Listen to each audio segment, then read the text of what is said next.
A new Rasmussen poll went out to likely Republican voters and asked them who they would prefer between Pence and Trump. And the numbers are extremely telling on where the battle is in the Republican Party and what the direction and future of the Republican Party is for 2024. Hey, I'm feeling good. Oh, I'm feeling good. Hi, I'm TenNapel, and I'm just fascinated by the battle for the Republican Party. To me, this will dictate what happens in 2022 and 2024. It really does all hinge on Trump. So here we are at the Rasmussen Reports. Most GOP voters like Pence, but still prefer Trump. So they like him, nice guy. But as far as the direction of the party goes, it is clear.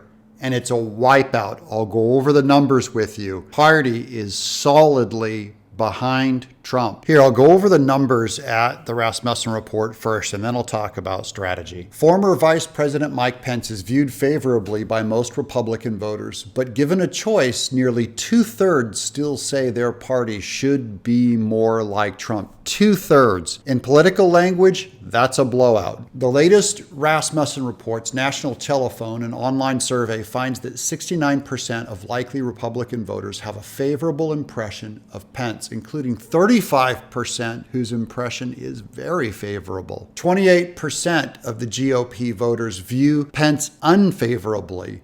Many of them are in my audience, including 14% who have a very unfavorable impression of former VP. Even more of them are in my audience. So now let's go to strategy of what that means. These polls are how candidates decide how to act and how to adjust their message. I don't know how well Pence can adjust his message to appeal to a Trump voter. I think that's pretty far outside of his world, but 35% is a pretty big deal to get that much of the Republican Party. Remember, in the primaries, that's how much Trump got to win the primary and push out Ted Cruz, Marco Rubio, because that stage was full. I want to know how well Pence does on a full stage. Can he hold those kinds of numbers if Ron DeSantis is on the ticket, if Ted Cruz is on the ticket, if Rand Paul is on the ticket? What will happen to all of these numbers? That's what I'm more curious about.